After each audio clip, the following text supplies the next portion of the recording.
Arako jagun, nyali banjalang nying, Arako jagun.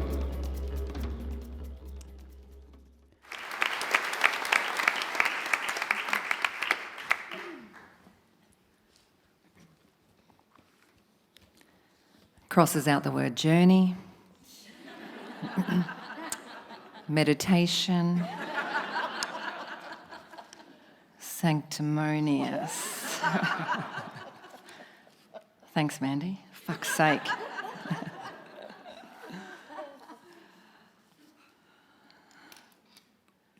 got to free this thing. It's been stuck in there all night. Even when after 15 years of coughing on like a pickled peacock, and my brilliant body first began its beautiful and ugly process of rejecting alcohol altogether, I didn't even know that not drinking was a thing. Which is odd because my parents didn't drink, but I just thought they were supermassive big weirdos. As if you would be an adult and not drink. It was the symbol, the liquid golden chalice of adult freedom. And that feeling of that first drink, everything just falling away and the ease bubbling up, it was the best in that brief, tiny window between drink none and drink two. I even went to the doctors at one point, this is a true story, after I'd started this new thing where I'd start spewing about only half a schooner deep. And I asked him, wait for it, what could I possibly do to resolve this problem? Like a madman, he replied that I will give up drinking. And so I clarified that, no, I don't have a drinking problem. I have a problem with my drinking. And did he have something I could take to keep it down? Apparently he did not. So I soldiered on like a deluded champion for another 6 years. I'm not here tonight as a new sober person. After 11 years off the sauce, my extraordinary liver has rebuilt itself some 20 times over. And of every single cell in my body standing in front of you right now, not one still exists from the time I vomited up my very last drink. In the sober space, I'm a bit like an old person who gives no fucks about popular opinion. A comfortable preacher, happy to deliver a strong, unapologetic and supportive sober sermon. Not the kind to condemn you to hell or cast you out if you're not like me, because I get it. I get it as deeply as you can get it. The dissolution of social anxiety, the relief of masking mental fragility, the lubricating of lips and hips for freer flowing language, dance floor domination, swagger elevation. I completely get it. I'm here standing in front of you tonight with no remaining uncertainty of that early anxiety in my body, that early sobriety in my body. Not in any one of my cells from my liver to my grey matter. And say to you with the fullest knowing of having walked the long, magnificent odyssey to here, that a life without booze is brilliant. So buckle up, because I'm not here to mince words about the bullshit of booze.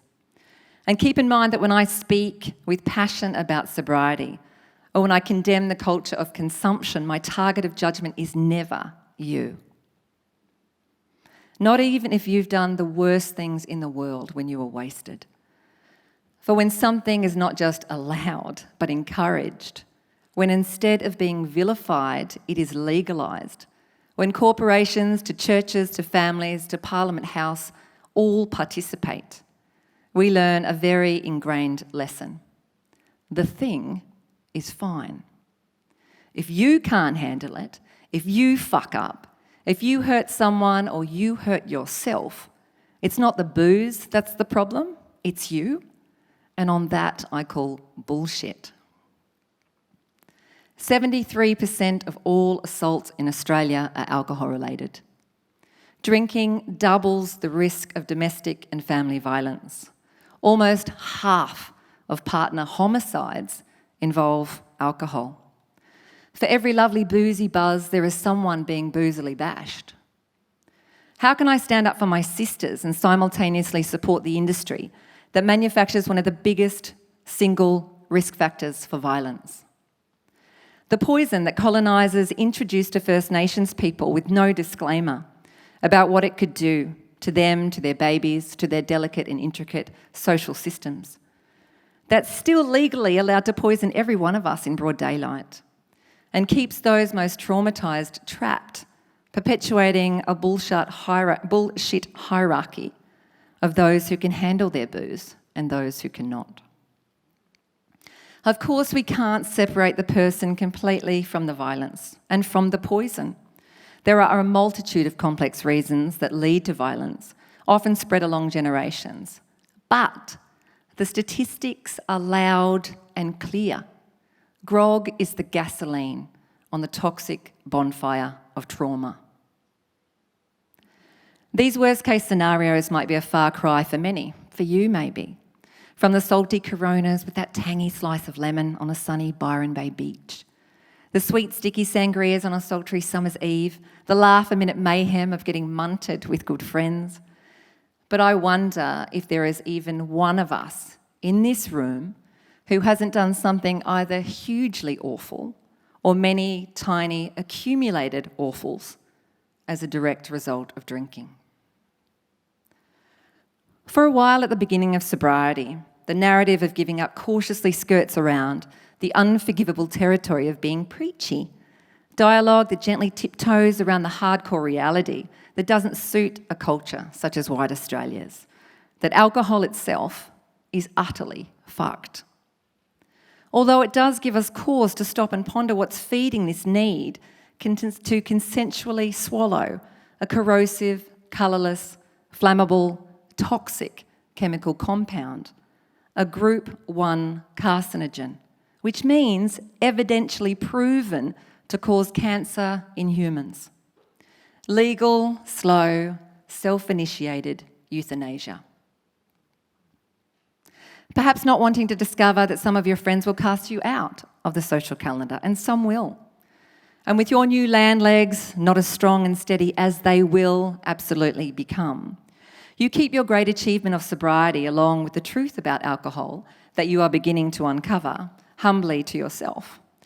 Because no one likes a preachy sober person, particularly when you've been the raving town trash bag for more than 2 decades that could outdrink, outsnort, outdrop any contender that crossed your path. And no amount of activewear and sun salutes may ever penetrate some people's perception of you. And you know what? That's okay too. Because over time, your silence on the shitness of booze becomes a bit like seeing your friend in a relationship with an abusive dickhead. And rather than bravely speaking up and risk rocking the boat, you stay quiet and smile, thinking it's not my place. I've been with heaps of dickheads. Who am I to make comment?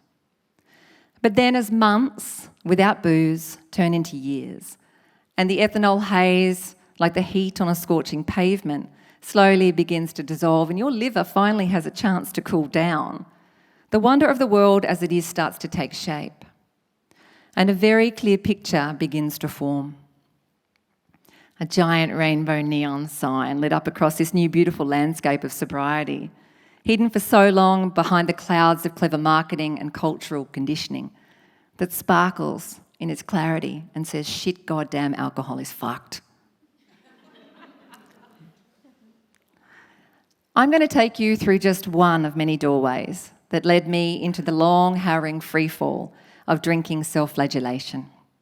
One that was a far cry from that day out on a yacht in Sydney Harbour with Pharrell Williams and all the expensive champagne a champagne lover could guzzle, conducting an interview on the bed in the master bedroom beneath the mirrored ceiling.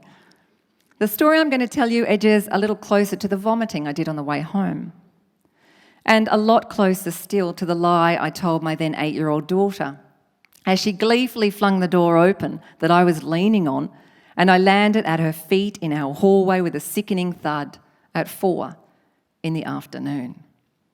To hear the sound of her terror and my fabricated response, It's okay. Mummy's just tired after a really long day at work, and I'm just going to have a little sleep here until tomorrow, which I did.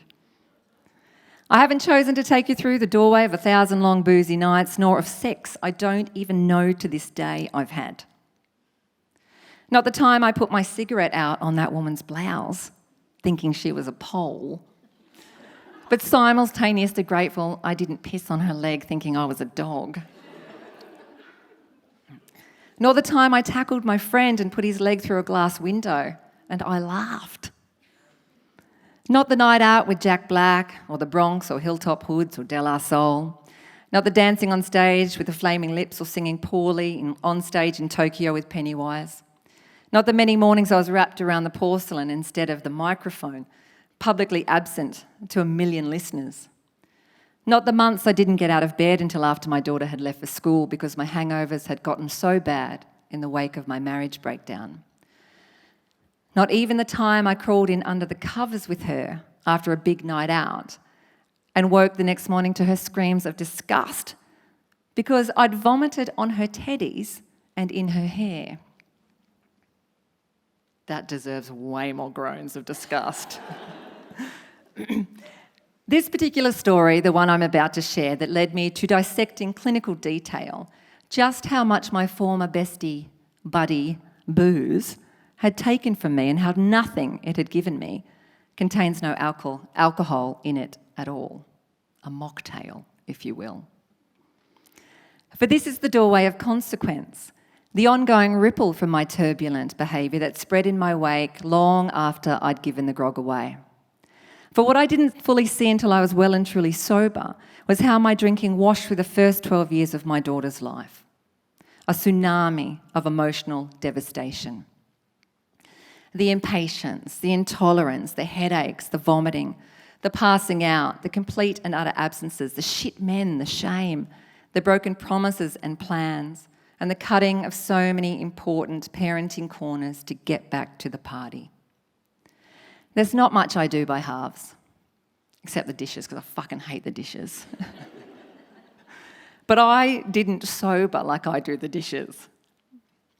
I gave up drinking so hard in August 2011.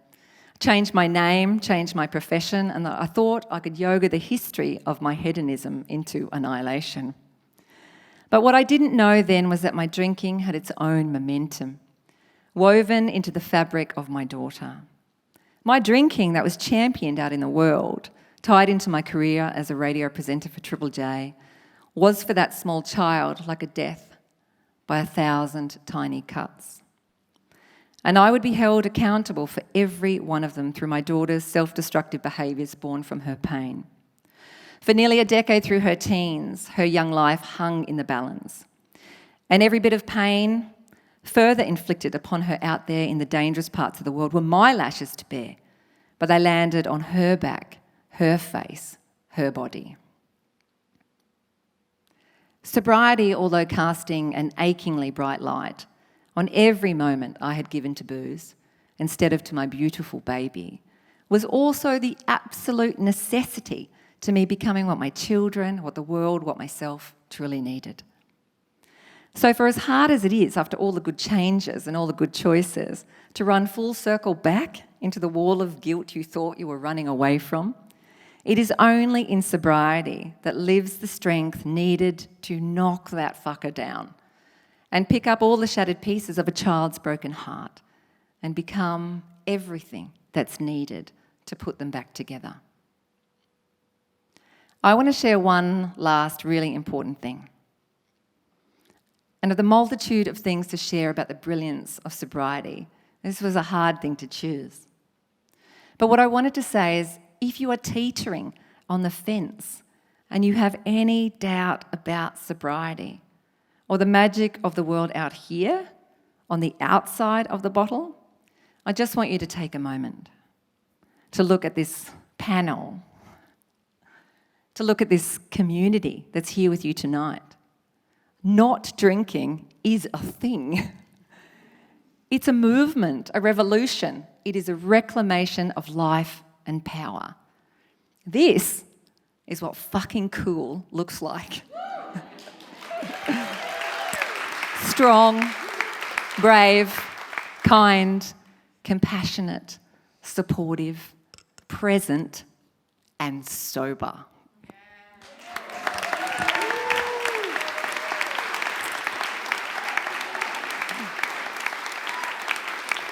Oh, you nailed that, Lizzie Turner.